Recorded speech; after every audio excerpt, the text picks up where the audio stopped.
This is the Louie Tee Network.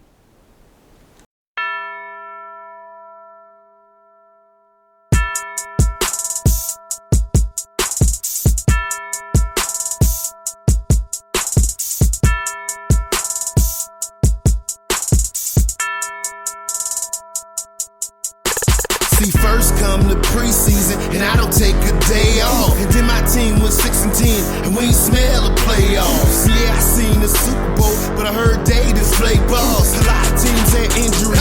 Sam Bradford had to take off. Go hard in the offseason, but you don't know the half. Before you know, we gon' look up, and we ready for the draft. They dressed up in that suit top, and I don't know how to act. They waiting, so patient, so they can put on that hat. Who else could it be? But your man Luke. Okay, so when she asks you where you was at, you tell her you in the lab room. Who else could it be? Who? But your man Luke. Okay, so when she asks where you was at, you can tell her you was in the lab room. Yeah.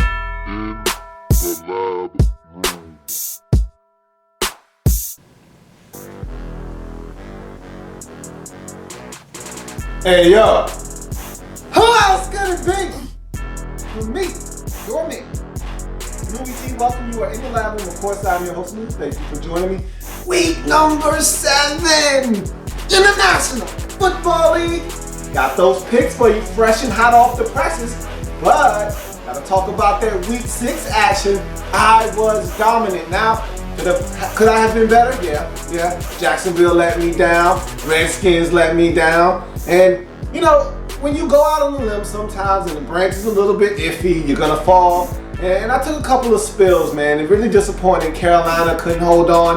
Up 9 with 7 minutes to go at the crib. Let Carolina come from behind and get them. Those are my 3 losses. I feel good about those. Probably shouldn't have picked the Redskins over the Jets with 6 starters out. Didn't know that when I made the pick at the time, but hey, I'm not here to cry over spilt milk. 11-3 smashed everybody else that even came up against me in week number 6. Only 2 people that stepped up to the challenge in week 6.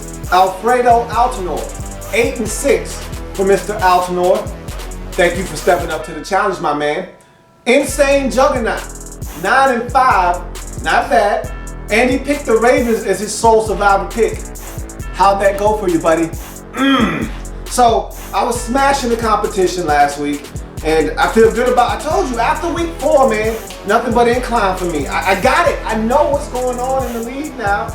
And so, week 7, got off to another good start. When I start off the week with a W on Thursday, you know where it's going after that. It's going nothing but up. Nowhere but up. So, another W with the Seattle Seahawks is my pick on Thursday night. That was an easy one. That was a layup. If you got that one wrong, you were trying to be special for no reason. That was an easy one to get. Probably going to be one of the easiest Thursday night wins you're going to get. So, you were supposed to take that layup and keep it moving with your picks. Robbie Sohal, JTWWE, and Money Miz all sent me their picks. By the way, congratulations to Money Miz on winning the 3rd annual In the Lab Room Soul Survivor Pool. More details coming later on in the weekend. I'm gonna send you your bread this weekend as well, my man. Big ups for winning the pool. But let's get into these picks, man. I'm gonna try to get these done very quickly, rapid fire fashion, and get out of here. Because I'm looking to do another one of these 12-2, 13-1, 11-3 type weekends and get out of here. So I'm really hoping for 12-2. I'm trying to go up, okay? 11-3, that's awesome, but I can be better. Okay, I was close. Jacksonville was up 14-10 going into the 4th quarter, blew that lead. I was up by 9. Seattle had Carolina up by 9 with 7 minutes left in the 4th quarter, blew that lead. So I feel really good about the picks I'm making. Teams are just letting me down in the 4th quarter. It's all good. I'm looking for teams to go all 4 quarters and make me right. So we're gonna start with Buffalo at Jacksonville in London. Jacksonville, those boys, man, they just don't know how to win. I don't really care who's at quarterback for the Bills. I'm thinking Tyrod Taylor's gonna play this week. He wanted to play last week. He got some reps in practice last week, but he didn't play. Probably was a smart thing to do. They probably weren't gonna win if he had played against Cincinnati. Anyway, now you got a chance to win against Jacksonville. I say you go over to London, take care of those boys, come home, get you a bye week, lick your wounds, and go to the bye week feeling good about yourself with another W. that's what the Bills intend on doing. The Jacksonville Jaguars simply don't know how to win, and that's why the Bills are going to find a way to get it done. Tampa Bay at Washington, you know how that goes. We're looking for a victor out of that game. Going to have to go to my bow and go for the week number 7 affair between the Buccaneers and the Redskins. Atlanta Falcons at the Tennessee Titans. Falcons needed that 10-day layoff after playing on Thursday Night Football. They were out of gas. Julio Jones was licking his wounds. Now they've had a chance to take a breath, exhale, and the Tennessee Titans are wounded. Marcus Mariota will not play. Zach Mettenberger going to have to start. That's not a good thing for the Titans. Even though I don't think he's that bad of a quarterback, he's just not going to be able to beat the Atlanta Falcons. Give me the Falcons on the road to avenge their first loss of the season, get back on the winning track and win that football game and get to 6-1 on the season. New Orleans Saints at the Indianapolis Colts. Don't fall for the trap, people. The Saints, they're a solid team. They're not good enough to go on the road and beat the Colts. Are the Colts world beaters this year? No, but they're good enough to beat the Saints at home, and that's what I expect them to do. Give me the Indianapolis Colts at home to take care of the New Orleans Saints. Minnesota at Detroit.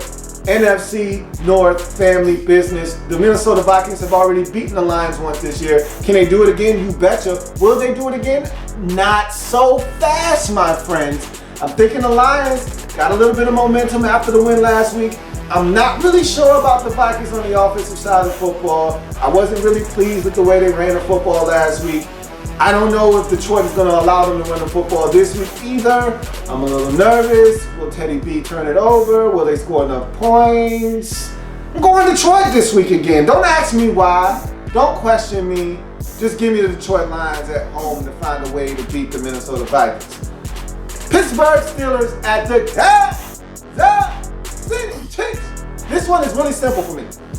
If Ben Roethlisberger plays, the Steelers win. Looks like he's going to play, so I feel really confident in saying the Steelers are going to win this game. If he doesn't play, I'm taking the Kansas City Chiefs because I don't trust Landry Jones on the road against that defense. Hey, that defense isn't playing the way that they normally play, but they're still good enough to beat up and batter and bruise and turn over and win against Landry Jones. So if Ben Roethlisberger is playing, I got the Steelers. If he's not, I got the Chiefs. I think he's going to play, so give me the Pittsburgh Steelers. Cleveland Browns at the St. Louis Rams. Rams coming off of a bye week. Todd Gurley looks amazing. The Browns have been close for the last 3 weeks, but no cigar.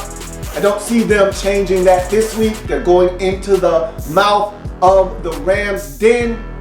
Don't see them coming out with a W. See the Rams getting pressure on Josh McCown, forcing him to throw 2 or 3 interceptions. And I see Todd Gurley having a field day and the Rams running away with the W at home coming off the bye. Give me the Rams to win that football game. Houston Texans at the Miami Dolphins. I'm not drinking the Dolphins Kool-Aid. However, I don't trust the Houston Texans further than I can throw them, and I can't throw those guys anywhere, so thus I don't trust them.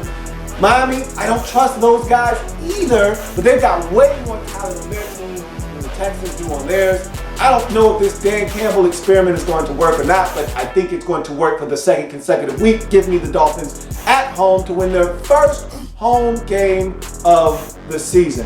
Jets at the New England Patriots. This is going to be an intriguing matchup for a number of reasons, probably the most of which is, hey, how good are you, Jets? No, seriously, how good are you? They played the Patriots tough every single time, it seems like. And that's family business, AFC East style. So you know how that goes. When it's family members, throw the records out the window, probably going to be a tightly contested ball game. But I keep saying this, and I know I sound like a broken record, and I can't help it. I'm sorry. I've been preconditioned to think this way. They have Ryan Fitzpatrick at quarterback. Can't stress that enough. And you can't win in this league with guys like that against elite teams. I'm sorry, that's just not the way it goes. You can beat the Redskins, and you can beat the Browns, and you can beat all of those teams with Ryan Fitzpatrick at quarterback. But when you play the upper echelon and that guy's that quarterback, you usually lose football games. I'm taking the Patriots at home to beat the Jets, even though I expect this to be a really good ball game. Oakland at San Diego. The Oakland Raiders taking on the San Diego Superchargers. Man, Raiders coming off a bye week, Chargers coming off of a win, or should I say a near win damn near feels like a win when you go to Green Bay and play the way that they did. And I know there's no moral victories in the National Football League, but when you throw for over 500 yards, you don't turn it over, you give yourself a chance, man, that feels good if you're San Diego. Even though you're 2-4, this doesn't feel like a 2-4 ball club. The vibe I get from this Chargers team doesn't feel like 2-4. And if you're going to turn it around and try to make a push for the postseason, and I know it's early to be using the P word, I know, you don't got to tell me. However, at 2-4, you're starting to feel the heat. If you are the Chargers, and you're looking at the Raiders and you're saying, man, I gotta have this one. I'm sorry. No, you're coming off a bye. No, you feel good about your situation, but I gotta have this one at the crib. You gotta go down, and that's how I feel. Give me the Chargers to take care of the Raiders in this football game. Dallas at the Giants. Look, NFC East family business. This is a sloppy division. It's a mess. It's gonna have a lot of nonsense going on, and it would not surprise me in the least if Matt Castle comes in, first start as Cowboys quarterback, and upstages Eli Manning in the Meadowlands and they get a W. Would not surprise me in the least, but I'm not going to do that. The best quarterback in the division as it's constructed right now is Eli Manning. Until Tony Romo comes back, that's just the letter of the law. I see the Giants finding a way, even though they don't get any pass rush, which is going to benefit the Cowboys. If they can stop the run, which is something the Giants have done pretty well this season. They didn't do it on Monday night versus the Eagles. If they can find a way to stop the run and make Matt Castle beat them, they're going to have a shot. I think the Giants are going to find a way to beat this Cowboys team. I don't like the Cowboys' chances of winning any games until Dez Bryant comes back. Once he comes back, he'll kind of steady the ship a bit, give them an opportunity to be in ball games and steal one or two, and then Tony will come back. And if this division is still hanging around in the balance for them to steal, then they may come back and steal it. But until then, I can't pick the Cowboys. I don't like where this team is. And so I'm going with the Giants.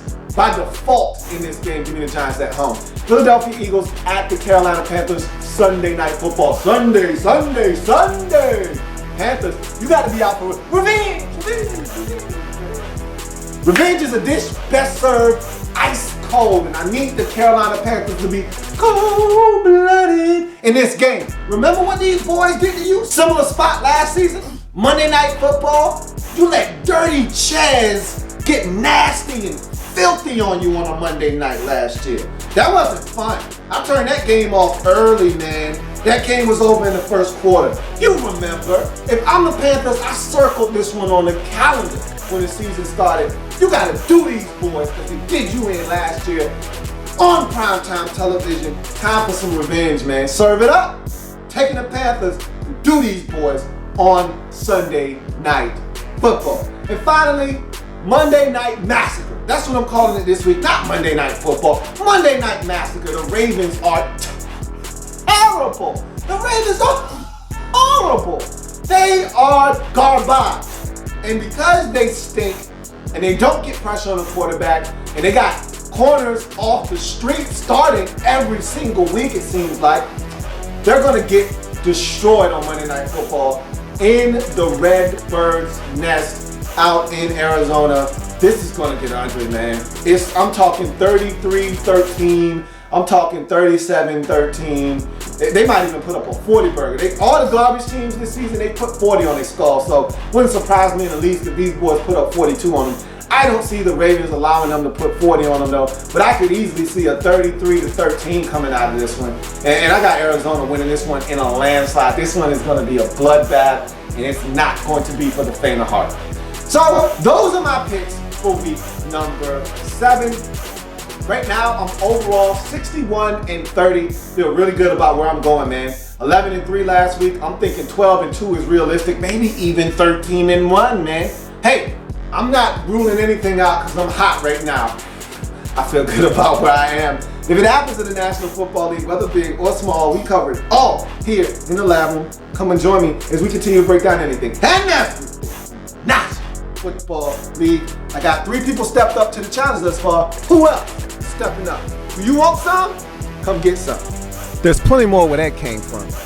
While you're here, subscribe to the channel. If you want more Louie Tee, be sure to follow me on Twitter at InTheLabRoom, or you can like the Facebook page at In the Lab Room. That's In the Lab Room on Facebook and at In the Lab Room on Twitter. Don't forget, subscribe to the channel if you haven't already done so.